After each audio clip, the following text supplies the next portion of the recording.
They chose to believe a lie over their own daughter. Little did they know, I was carrying the future of the Thompson Empire. I'm standing here now, 7 months pregnant, rain soaking through my jacket, as I stare at the house I grew up in. The same house where my parents looked me in the eye 3 months ago and told me I was dead to them. The same front door they slammed in my face when I begged them to listen to the truth. Everything you know about family loyalty is wrong, and I'm about to prove it. My name is Jennifer Martinez, and this is the story of how my parents destroyed their own lives by believing the perfect lie. But first, let me take you back to where it all started, the night I came home with the most important news of my life, only to have it twisted into the biggest nightmare I could imagine. It was a Tuesday evening in March when I walked through that front door for what I thought would be a celebration. I had just left Dr. Peterson's office with the confirmation I'd been waiting for. I was 8 weeks pregnant with twins. Not just any twins, but the children of Alexander Thompson, the billionaire tech mogul whose empire spanned 3 continents. The same Alexander Thompson who had been secretly dating me for 6 months, keeping our relationship private due to his high-profile divorce proceedings. I was glowing with excitement as I found my parents in the living room. My father, Robert Martinez, was reading his evening paper, while my mother, Patricia, was folding laundry on the couch. They looked so normal, so safe. I thought this would be our moment, the moment our family would grow and change in the most beautiful way. "Mom, Dad, I have something incredible to tell you," I said, barely able to contain my smile. They looked up expectantly. My mother set down the shirt she was folding and gave me her full attention. "What is it, honey?" "I'm pregnant," I announced, my hand instinctively moving to my still flat stomach. "You're going to be grandparents." The silence that followed wasn't what I expected. Instead of joy, I saw my father's face darken and my mother's expression shift from curiosity to something that looked like horror. "Jennifer," my mother said slowly, "who is the father?" I hesitated. Alexander and I had agreed to keep things quiet until his divorce was finalized, but surely I could trust my own parents. "It's complicated, but he's someone wonderful, someone who loves me and will love this baby." That's when my father stood up, his newspaper crumpling in his fists. "Complicated? What kind of answer is that? Are you telling us you don't even know who the father is?" "No, Dad, that's not what I'm saying at all. I know exactly who the father is. We're just keeping things private for now because he's married," my mother interrupted, her voice sharp with assumption. "Jennifer, please tell me you haven't gotten involved with a married man." My heart started racing. This wasn't going the way I'd imagined at all. "Mom, it's not like that. He's getting divorced, and we're serious about each other. This baby was planned and wanted." But I could see in their eyes that they'd already made up their minds about what kind of situation this was. In their conservative worldview, an unmarried pregnancy with a father I wouldn't name could only mean one thing: shame for the family. What I didn't know was that Kevin Reynolds, my ex-boyfriend from college, had already poisoned the well. 3 weeks earlier, while I was still processing the news of my pregnancy, Kevin had run into my brother Michael at a bar downtown. Bitter about our breakup 6 months prior, Kevin had decided to plant a seed of doubt that would grow into the lie that destroyed everything. "Hey, Mike," Kevin had said, sliding up to the bar next to my brother. How's Jennifer doing these days? She's good, Michael had replied, always protective of family business. Why? Kevin had shrugged, ordering another beer. Just wondering, I heard some interesting things about her social life lately. Seems like she's been pretty active in the dating scene. Michael had tensed. What's that supposed to mean? Nothing, man. Just heard she's been seeing a lot of different guys. You know how it is in the city. Lots of options, lots of fun. Kevin had paused, letting the implications sink in. I just hope she's being careful, with her reputation and all. That conversation had made its way back to my parents through Michael, who was genuinely concerned about his sister's well-being. By the time I walked through their door with my pregnancy announcement, they were already primed to believe the worst. So when I stood there, unable to name the father publicly, their minds filled in the blanks with Kevin's poisonous suggestions. Jennifer, my father said, his voice heavy with disappointment, sit down. I remained standing, sensing danger. Dad, if you'll just let me explain. Explain what? That you've been running around the city like some kind of... He paused, struggling with words that wouldn't wound. Like someone with no regard for herself or this family? Robert, my mother warned, but I could see she shared his sentiment. No, Patricia. Our daughter comes home pregnant, won't tell us who the father is, and expects us to just celebrate? This isn't how we raised her. My chest tightened with panic. Please, just listen to me. The father is a good man. He's successful, he's kind, and he loves me. We're planning a future together. I just can't tell you his name right now because there are legal complications with his divorce that could hurt both of us if it became public. But I could see that every word I spoke only convinced them more that I was covering up something shameful. In their minds, a man worth protecting would have been here with me, ring on my finger, asking for their blessing. The secrecy only confirmed their worst fears. Legal complications, my father repeated flatly. Jennifer, do you hear yourself? You sound like you're describing some kind of sordid affair. It's not an affair, I protested, but my voice cracked with emotion, making me sound defensive rather than truthful. My mother stood up, wrapping her arms around herself. Honey, we love you, but we can't support this kind of behavior. What will people think? What will our neighbors say? Our friends at church? And there it was, the real issue. Not my happiness or well-being, but their reputation in the community. The same community where my father ran a small insurance agency and where my mother volunteered at the church every Sunday. They were more concerned about whispered conversations at the grocery store than about their daughter's future. I don't care what people think, I said, tears starting to build behind my eyes. This is about our family. Exactly, my father said. This is about family, and families have standards.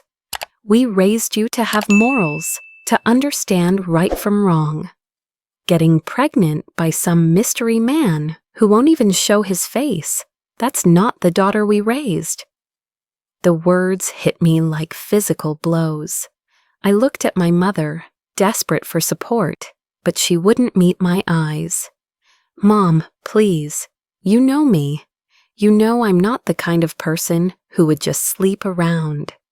I'm in love with someone wonderful, and we're having a baby together. Isn't that something to celebrate? My mother finally looked at me, and what I saw in her eyes broke my heart. Disappointment, shame, and worst of all, doubt about who I really was. Jennifer, she said softly, if this man is so wonderful, why isn't he here with you? Why hasn't he asked your father for your hand? Why are you standing here alone, making excuses for someone who won't claim you or his child? I opened my mouth to explain about the media attention, the paparazzi, the need to wait until the divorce was final to protect both our reputations. But looking at their faces, I realized that anything I said would sound like another lie, another excuse. That's when Michael walked in from the kitchen, having heard the raised voices. My older brother, the golden child who had done everything right, married his high school sweetheart, bought a house in the suburbs, produced 2 perfect grandchildren for my parents to brag about. "What's going on?" he asked, looking between us. "Your sister is pregnant," my father announced, "and she won't tell us who the father is." Annie, Michael's face went through the same transformation I'd seen in my parents. Initial surprise, then growing concern, then something that looked like disgust. "Jen," he said, using my childhood nickname, "please tell me this isn't what I think it is." "What you think it is?" I repeated, my voice rising. "What exactly do you think it is, Michael?" He exchanged a look with my parents, and I realized they'd all been talking about me behind my back. The conversation with Kevin had made its way through the family grapevine, growing and distorting with each retelling. "I think," Michael said carefully, "that maybe you've been making some poor choices lately, and now you're dealing with the consequences." The betrayal was complete. My own family, the people who were supposed to know me better than anyone else in the world, had decided I was lying to them. They'd chosen to believe gossip from a bitter ex-boyfriend over their own daughter.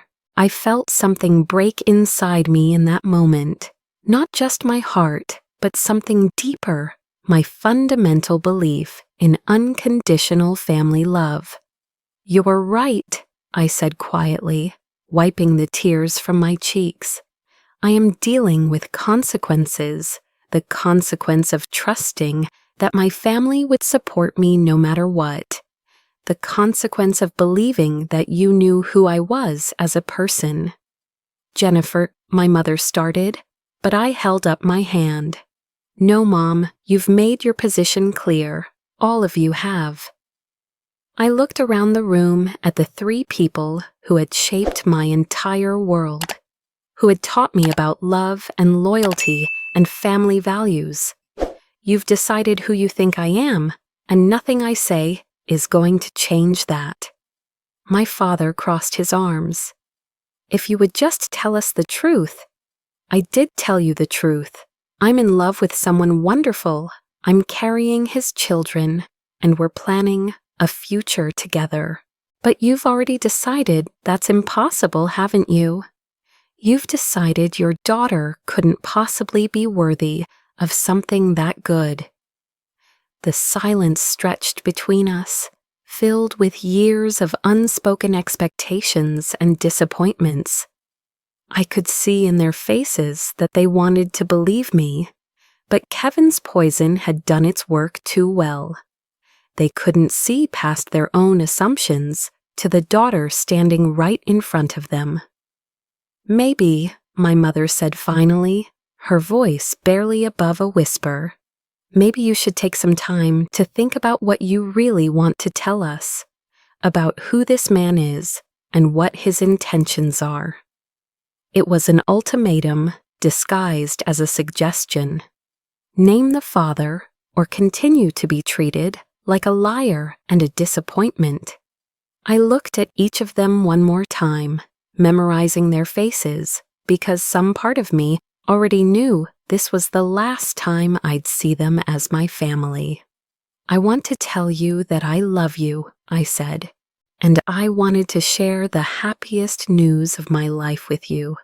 But since you can't accept that, there's nothing else for me to say." I turned and walked toward the front door, hoping with every step that one of them would call my name, would ask me to stay, would choose to believe in me. No one said a word. I drove home to my small apartment that night with tears blurring my vision, my phone buzzing with text messages I didn't want to read. When I finally looked at them hours later, they weren't apologies or second thoughts. They were my mother asking me to reconsider my story, and my father demanding I come clean about this situation. That was 3 months ago, 3 months of silence from the people who were supposed to love me unconditionally. 3 months of building a life they knew nothing about, carrying children they'd already rejected before they were even born. But here's what they didn't know, what Kevin's lies had hidden from them. While they were busy being ashamed of me, I was falling deeper in love with one of the most powerful men in the world. While they were worried about their reputation, I was becoming part of an empire worth billions. While they were pushing me away, Alexander Thompson was pulling me closer, making plans for our future together. The first time I met Alexander was at a charity gala 6 months before that terrible night at my parents' house. I was working as an event coordinator for a nonprofit that helped underprivileged children access education, and his foundation was one of our biggest donors. He was supposed to make a brief appearance, write a check, and leave. That's what billionaires do at these events. But when he walked into the ballroom, everything changed. Not because of his money or his power, though those were undeniable. It was the way he listened when I explained our programs, the questions he asked, the genuine interest in his eyes when I told him about the kids we were helping. Most people hear the statistics and write a check, he said as we stood by the silent auction table. You talk about these children like they're your own family. They are, in a way, I replied. Every kid deserves someone who believes in them, who sees their potential. That's when he looked at me, really looked at me, for the first time that night. What's your story, Jennifer Martinez? How did you end up caring so much about other people's children? I told him about growing up in a middle-class family where love was conditional on achievement, where disappointing your parents was the worst sin you could commit. I told him about my childhood dream of having a big family someday, kids who would know they were loved no matter what. That's a beautiful dream, he said softly. I hope someday you get to live it. What I didn't know then was that his own family had fallen apart spectacularly. His wife had been having an affair with his business partner, emptying their joint accounts and planning to take half his empire in the divorce. He was fighting for custody of his 2 children from his first marriage, dealing with lawyers and private investigators, and a media circus that followed his every move. We started as friends. He would call me after particularly brutal days in court, and I would listen as he talked about missing his kids, about the betrayal that had shattered his faith in love and marriage. I would tell him about my work, about the small victories and frustrations of trying to change the world one child at a time. Somewhere in those late-night conversations, friendship became something deeper. He started showing up at my events, not as a donor, but as a partner, rolling up his sleeves and helping with setup, talking to the kids like they mattered. I started staying late at his office, helping him review custody documents, bringing him dinner when he forgot to eat. The night we first kissed was 2 weeks after his ex-wife's affair became public. He was devastated, not because he still loved her, but because of what it would do to his children. I found him in his office at midnight, staring out at the city lights. "I don't know how to protect them from this," he said when I sat down beside him. "How do you explain to a 7-year-old why Mommy was kissing Uncle David in the newspaper photos?" "You tell them that sometimes adults make mistakes," I said, "but that doesn't change how much their daddy loves them." He turned to me then, his eyes bright with unshed tears. "How did you get so wise about families, Jennifer?" "By learning what I didn't want mine to be like," I admitted. That's when he kissed me, soft and desperate and full of hope for something better than what either of us had known before. That's when our real story began. We dated in secret for 4 months before I got pregnant. Secret dinners at his penthouse, weekend trips to his cabin in the mountains, long conversations about everything and nothing. He told me about his dreams of building something lasting, not just a business empire, but a legacy his children could be proud of.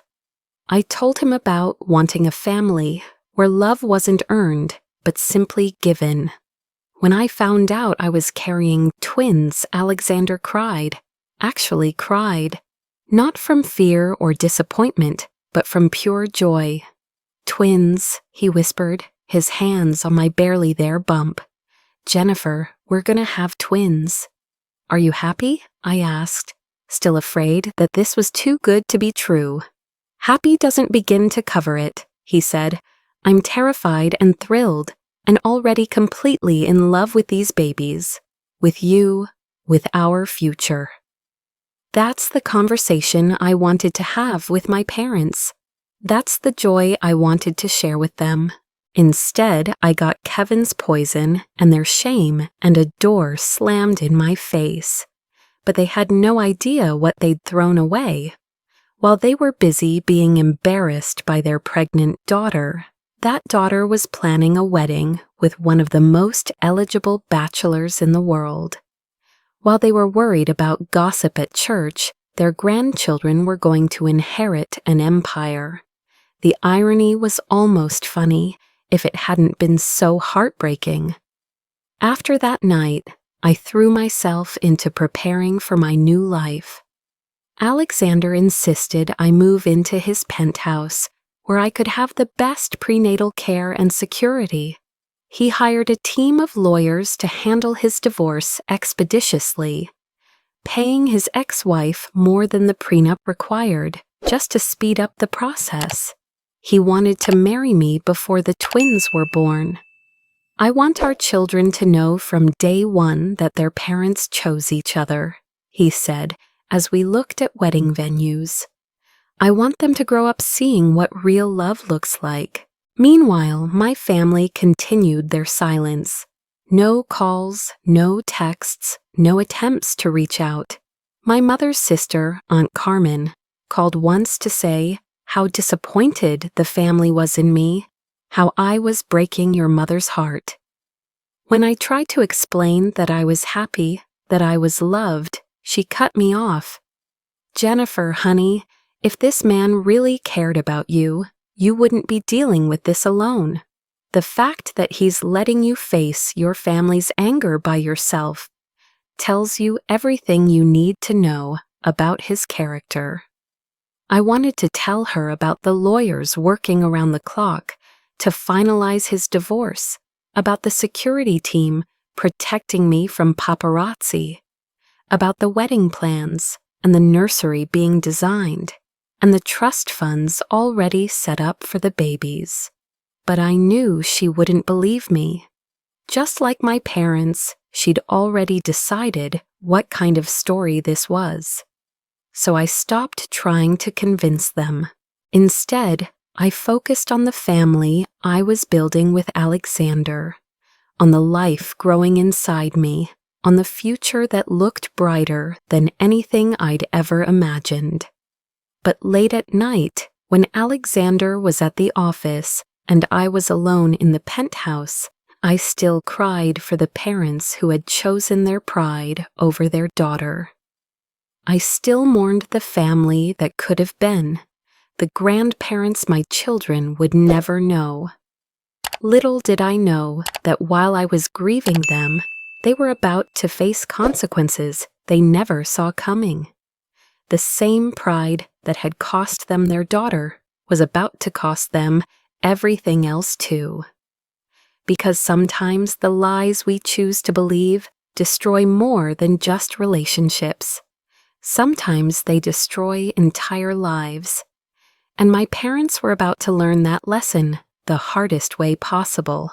The first sign that my parents' perfect world was cracking came 6 months after they threw me out. I was 7 months pregnant, glowing with health and happiness in Alexander's penthouse, when my neighbor from childhood, Mrs. Chen, called me. "Jennifer, honey," she said, her voice careful and concerned. "I hope you don't mind me reaching out, but I thought you should know. Your father's insurance agency is in trouble." I sat down slowly, my hand instinctively moving to my rounded belly where the twins were actively kicking. "What kind of trouble?" "There was some kind of audit. Government people coming and going for weeks. Your parents look, well, they look terrible, sweetheart. I haven't seen them smile in months." After I hung up, I stared out at the city skyline, feeling a complex mix of emotions I wasn't prepared for. Part of me felt vindicated. They'd been so concerned about their reputation, and now they were facing real public scrutiny. But another part, the part that still remembered being Daddy's little girl, felt a stab of worry. Alexander found me there an hour later, still processing the news. "What's wrong?" he asked immediately, sitting beside me and pulling me into his arms. "Are you feeling okay? Is it the babies?" "It's my parents," I said, leaning into his warmth. "Their business is in trouble, financial trouble, it sounds like." He was quiet for a moment, his hand rubbing gentle circles on my back. "How do you feel about that?" "I don't know," I admitted. "I should probably feel satisfied, right? They were so worried about what people would think, and now everyone's talking about them for real reasons." "You're allowed to feel complicated about this, Jennifer. They hurt you deeply, but they're still your parents." That's what I loved about Alexander. He never tried to tell me how to feel or pushed me toward forgiveness or revenge. He just held space for whatever emotions came up, even the messy, contradictory ones. Over the next few weeks, more information trickled in through mutual acquaintances. My father's insurance agency was being investigated for fraudulent claims dating back several years. Apparently, his business partner had been running a scam, and my father, trusting and naive about financial matters, had unknowingly signed documents that made him legally liable. My mother's health was declining rapidly.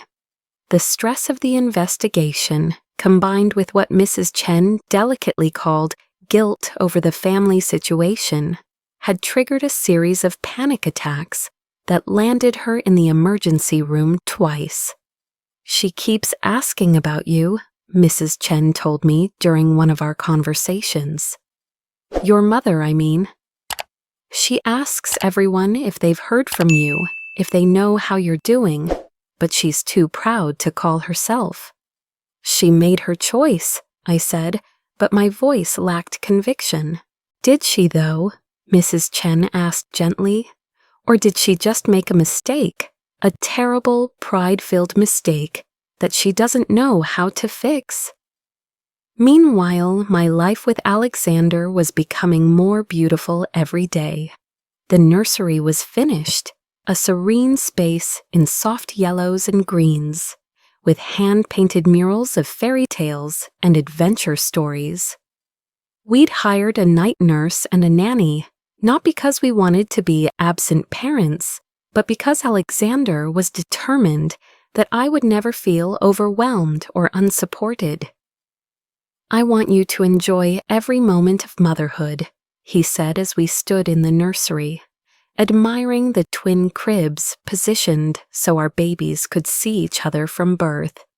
"I want you to have help when you need it and space when you want it."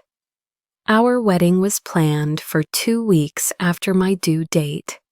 A small ceremony in Alexander's private chapel in the Hamptons, followed by a reception for close friends and family. His children from his first marriage, Emma 9 and James 7, were excited about having a new stepmother and baby siblings. "Will the babies call me Big Sister?" Emma asked during one of our weekend visits. "If you want them to," I said, helping her feel the twins' kick. "What do you think about that?" "I think I'd like that very much," she said seriously. "I've always wanted to be a big sister." These were the moments that made my parents' absence feel like a sharp knife in my chest. My children, all of them, including Emma and James, were going to grow up in a family full of love and support and celebration.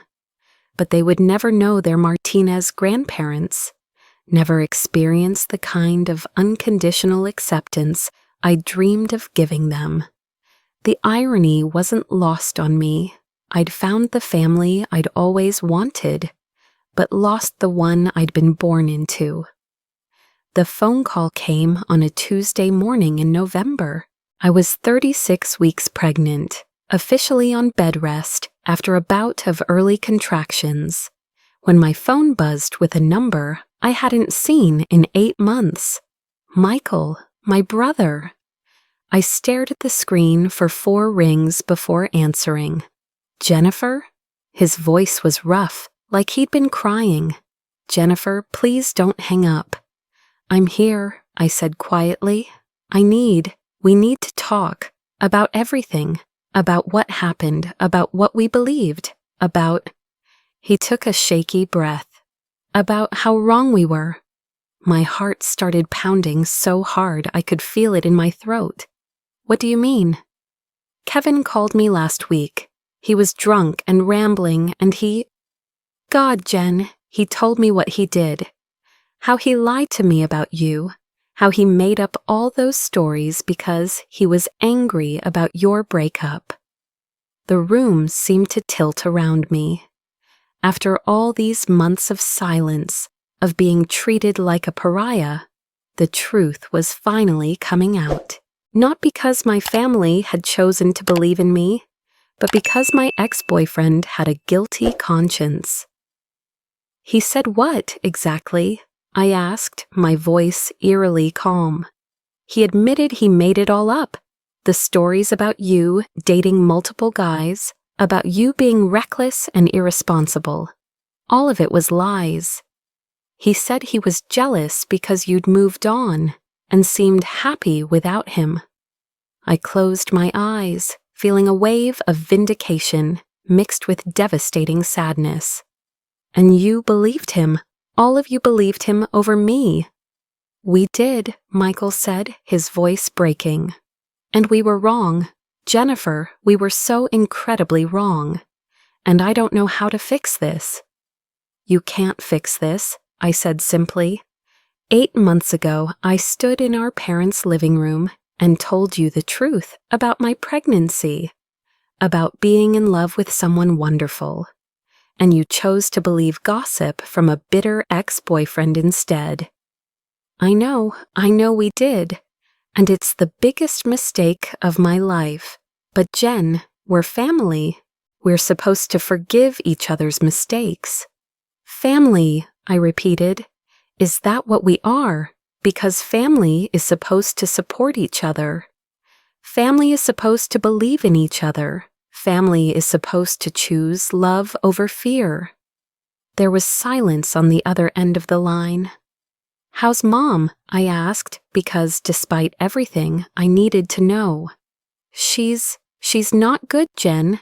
She's been sick for months, panic attacks, depression, insomnia. She blames herself for what happened with you, and now with Dad's business falling apart. He trailed off. She asks about you every day. She cries about you every day. And Dad? Dad's stubborn. He's drowning in legal bills and government investigations, but he's still too proud to admit he made a mistake. But Mom just wants her daughter back. I felt tears sliding down my cheeks, but I wasn't sure if they were from sadness or anger or relief. Michael, I'm 8 months pregnant with twins. I'm getting married in 3 months to someone who loves me more than I ever thought possible. I'm building a life that's everything I ever dreamed of. I'm happy for you, he said, and he sounded like he meant it. I really am, but I'm also hoping, we're all hoping, that maybe there's room in that life for your original family too. Before I could answer, I felt it, a sharp, unmistakable pain radiating from my lower back around to my stomach, a contraction stronger than the practice ones I'd been having for weeks. Michael, I said, gripping the phone tighter. I have to go, I think the babies are coming. Wait, Jennifer, please don't.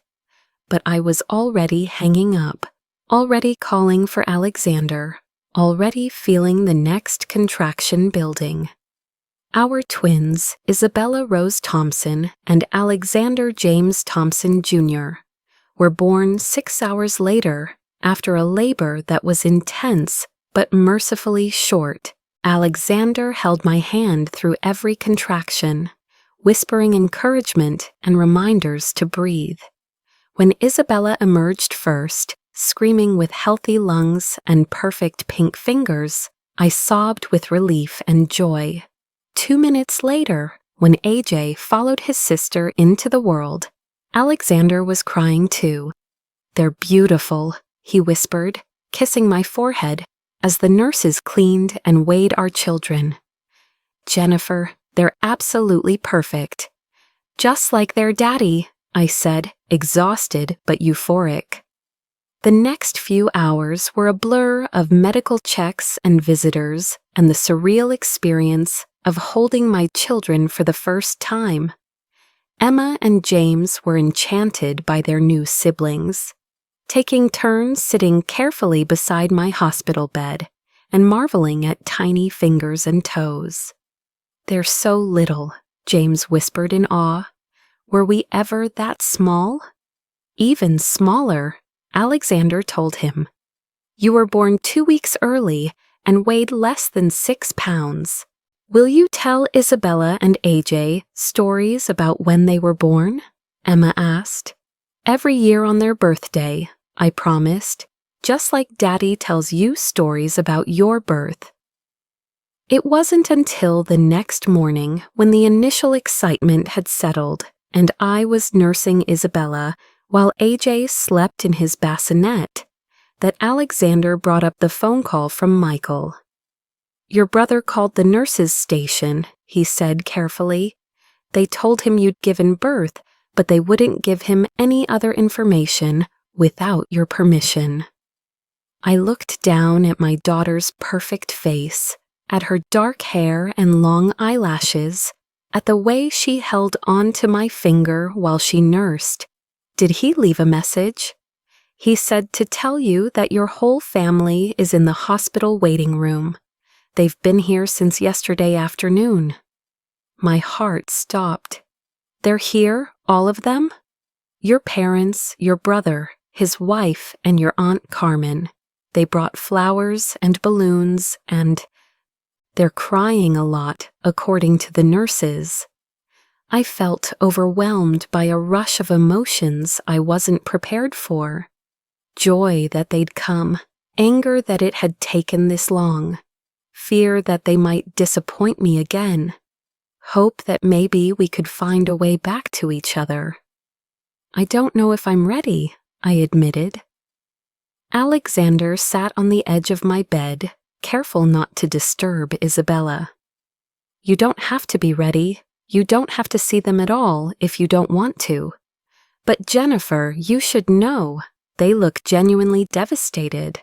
Whatever they're feeling, it's real. What do you think I should do? I think you should trust your instincts. If you want to see them, I'll be right here with you. If you don't, I'll have security, escort them out, and we'll never mention it again. That's when I knew, without any doubt, that Alexander truly loved me. He wasn't pushing me toward forgiveness because it would make him more comfortable. He wasn't trying to fix my family relationships because he thought I needed them.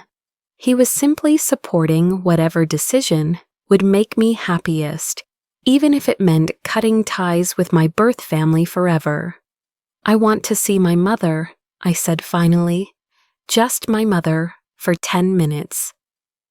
20 minutes later, Patricia Martinez walked into my hospital room, looking older and frailer than I remembered.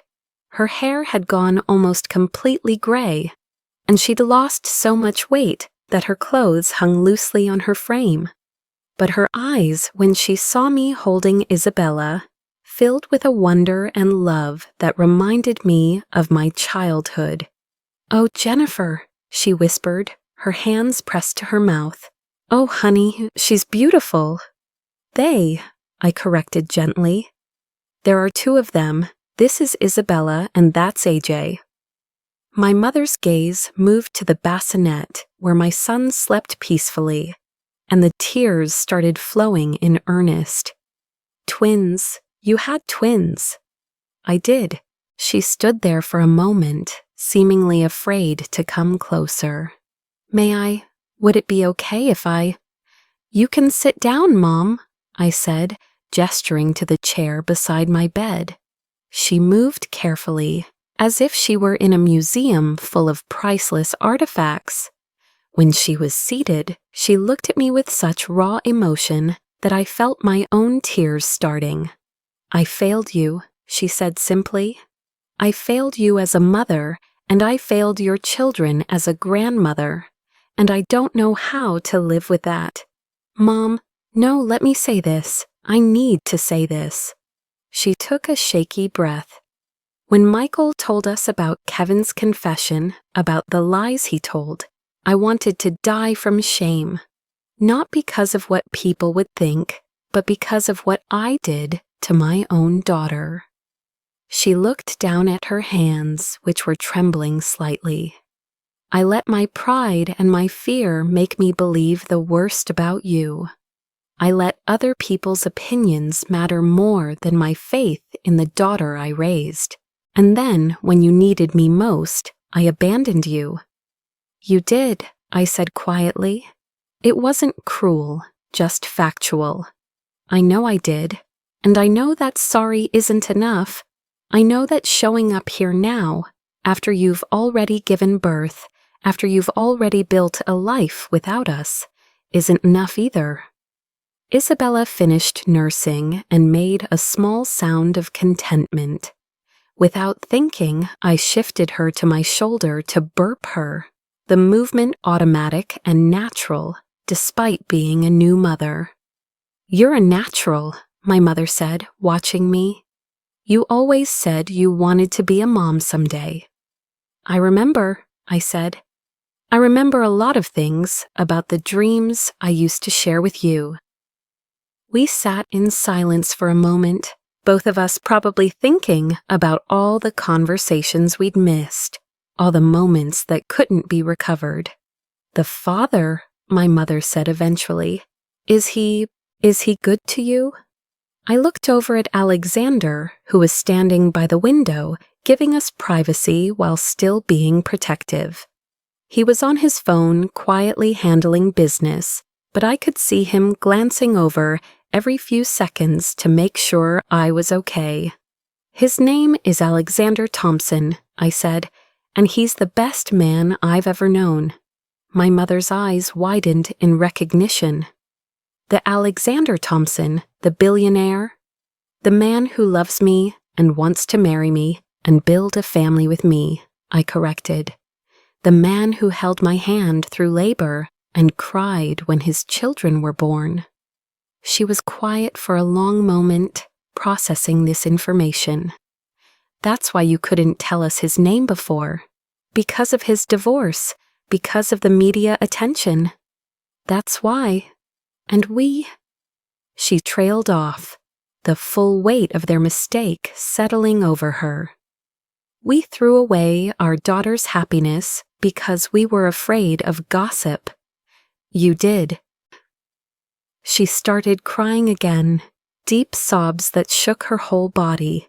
Jennifer, I don't know how to fix this. I don't know how to earn your forgiveness or be part of your life again.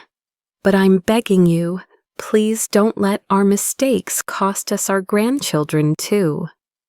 I looked down at Isabella, who was staring up at me with dark eyes that reminded me of Alexander's. In a few years, she would ask about her grandparents, about my family, about why she didn't know her mother's side of the family tree. What would I tell her? That her grandparents chose pride over love? That they believed lies instead of trusting their own daughter? Or would I tell her that sometimes people make terrible mistakes, but love can find a way to heal even the deepest wounds? Mom, I said finally, I need you to understand something. I'm not the same person who stood in your living room 8 months ago, begging for your support. I've built a life that doesn't need your approval or validation. I've found a family that chooses love over fear. She nodded, wiping her eyes. I understand. But, I continued, that doesn't mean there's no room for you in that life. It just means the terms are different now. Hope flickered in her eyes. What kind of terms? It means you earn your place as a grandmother through your actions, not your words. It means you prove that you've learned from this mistake by never making it again. It means you accept that Alexander is my husband and my partner, and you treat him with the respect he's earned. I will, she said quickly. We will, all of us. And it means you understand that if you ever choose to believe lies about me again, if you ever choose pride over love again, you're done. Not just with me, but with Isabella and AJ too. They will grow up knowing they're loved unconditionally, and I won't let anyone teach them otherwise. My mother reached out hesitantly, and when I didn't pull away, she gently touched Isabella's tiny hand. I understand, and Jennifer, thank you. Thank you for giving us another chance we don't deserve. Looking at my mother, holding my daughter's finger, seeing the wonder and love in her eyes, I felt something I hadn't expected, hope. Not naive hope that everything would go back to the way it was before, but mature hope that maybe we could build something new and better from the ashes of what we'd lost. Alexander appeared beside us, having finished his phone call. Mrs. Martinez, he said politely, extending his hand. I'm Alexander. I'm very happy to finally meet you. My mother took his hand with obvious nervousness. Mr. Thompson, I owe you an apology.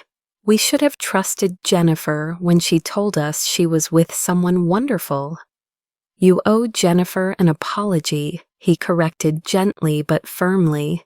I'm just grateful she gave me the chance to love her the way she deserves to be loved.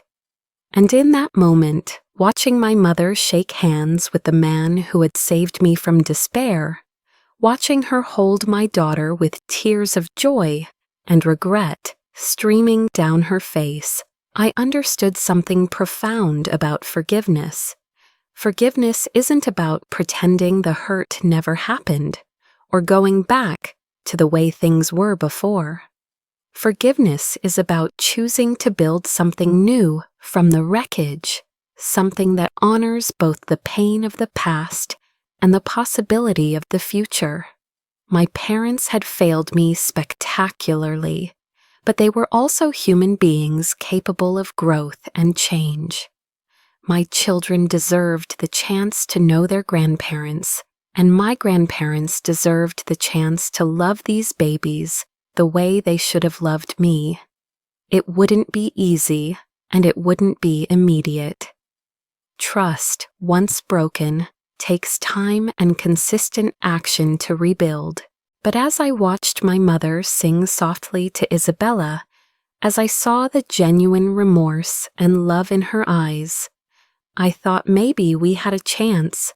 Maybe love really could triumph over pride. Maybe families really could heal from even the deepest wounds. Maybe my children would grow up knowing all their grandparents after all.